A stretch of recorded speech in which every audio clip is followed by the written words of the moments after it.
به نام خدا. در این ویدیو میخوایم با مولتیمتر آشنا بشیم و قسمت‌های مختلف اون رو معرفی بکنیم و نحوه استفاده از اون رو توضیح بدیم. مولتی به معنای چند و چند کاره و میتر به معنای اندازه‌گیری هست و مولتیمتر به معنای وسیله اندازه‌گیری چند کمیتی هست.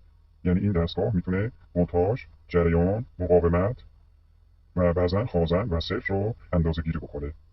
همونطور که می‌بینید این یک مولتیمتر دیجیتالی است و قسمت بالا صفحه مربوط به LCD اون هست و ما مقادیر اندازه‌گیری شده رو در این قسمت میتونیم ببینیم. این دوتا پراب‌های مولتیمتر هستن که یکی به رنگ قرمز هست و دیگری به رنگ سیاه و قرمز معرف پلاریته مثبت هست و سیاه معرف پلاریته منفی هست. این قسمت سلکتور مولتیمتر هست و ما میتونیم با چرخاندن اون و قرار دادن روی کمیت خاص اون کمیت رو اندازه‌گیری بکنیم. به عنوان فرض الان سلکتور روی قسمت ولتاژ هست.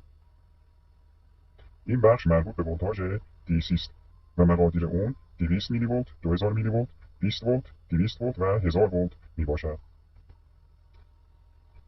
این قسمت مربوط به اندازه‌گیری ولتاژ AC است و مقادیر اون 200 ولت و 750 ولت است. این بخش هم مربوط به اندازه‌گیری جریان DC است و مقادیر اون 10 آمپر، 200 میلی آمپر، 20 میلی آمپر، 2000 میکروآمپر و 200 میکروآمپر می باشد. همینطور که می‌بینیم روی مولتیمتر سه تا ترمینال داریم که ترمینالی که با علامت کام مشخص شده پراب مشکی به اونجا متصل میشه و همونجا ثابت میمونه. اما پراب قرمز اگه بخوایم ما ولتاژ، جریان و مقاومت رو اندازه بگیریم به این ترمینال متصل خواهد شد.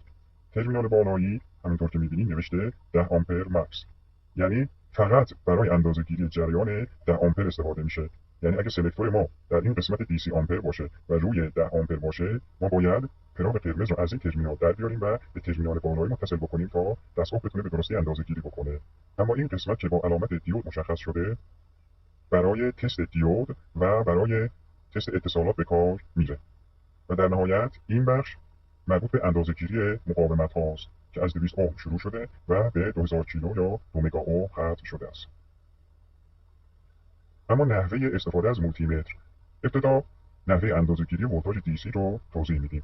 همونطور که قبلا گفتیم این مولتیمتر محدوده 200 میلی ولت تا 1000 ولت DC رو میتونه اندازه‌گیری بکنه.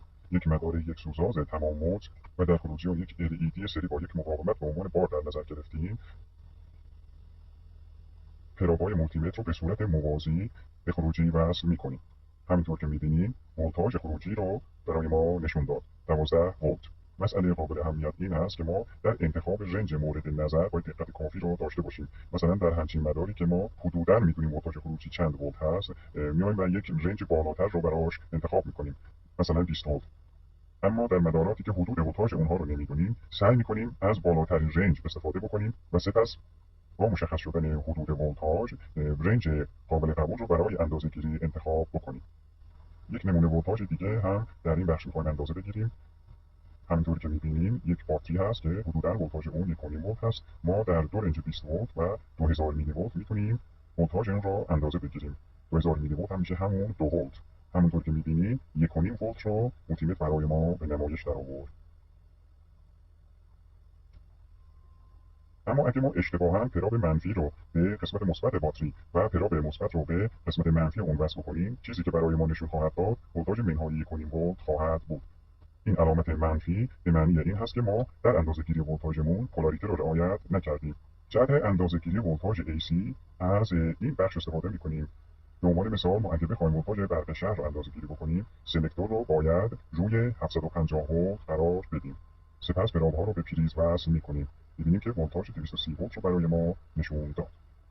برای اندازه‌گیری جریان DC یا جریان مستقیم از این قسمت مولتیمتر استفاده می‌کنیم. در صورتی که ما بخوایم از رنج 10 آمپر آمپرمتر استفاده بکنیم حتما باید این پراب قرمز رو به ترمینال بالایی متصل بکنیم. به عنوان مثال اگه ما بخوایم جریان یک آرمیچر یا موتور الکتریکی رو اندازه بگیریم آمپرمتر باید به صورت سری در مدار قرار بگیره. همینطور که می‌بینیم الان از رنج 10 آمپر آمپرمتر DC استفاده شده و آمپرمتر به صورت سری در مدار قرار گرفته. اگر در این حالت ما الکترود رو روی 10 آمپر قرار بدیم جریان 170 میلی آمپر رو برای ما نشون میده. تست دیود و اتصالات. حالا اینکه ما اتصالات رو تست بکنیم، مثلا یک سیم رو بخوایم ببینیم که سالم هست، به این شکل ما پرامپا رو به دو انتها وصل می‌کنیم و سلکتور رو در این قسمت که مربوط به تست دیود و اتصالات هست قرار میدیم. در این حالت صدای بوق رو میشنویم، همچنین مقدار صفر رو روی صفحه نمایش میبینیم. اگه اتصالات ما درست برقرار نباشه و قطع باشه، ما روی مولتیمتر عدد یک رو میبینیم و صدای بوق رو نخواهیم شنید. همچنین این قسمت برای تست اتصالات روی فیبر مدار چاپی کاربرد فراوان داره. بعد از اینکه ما فیبر مدار چاپیمون رو آماده کردیم، برای اینکه مطمئن بشیم مسیرهای مسی روی فیبر مدار چاپی به همدیگه متصل هستن، به این شکل میتونیم تعداد انتهای مسیر رو در این حالت آزمایش بکنیم و از متصل بودن این مسیرها به همدیگه اطمینان حاصل بکنیم. باز دوباره ما در اینجا میتونیم صدای بوق رو بشنویم و از سالم بودن مسیر اتصالاتمون مطمئن بشیم و اگر این مسیرها قطع باشن، ما صدای بوق رو نمیشنویم.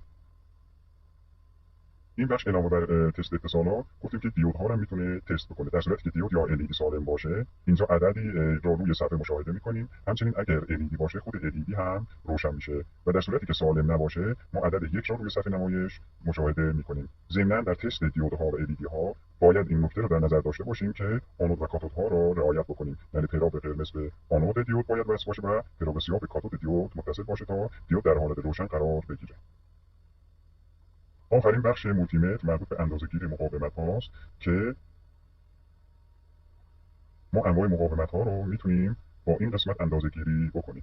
وقتی که مقاومتی رو ما اندازه‌گیری میکنیم و عدد یک رو روی مولتیمتر میبینیم، این به معنی این هستش که ما رنج مناسب رو برای اندازه‌گیری انتخاب نکردیم و مقدار مقاومت بیشتر از اون رنجی هست که بتونه مولتیمتر اون رو اندازه‌گیری بکنه. بنابراین با افزایش رنج ما میتونیم مقدار مقاومت رو اندازه بگیریم.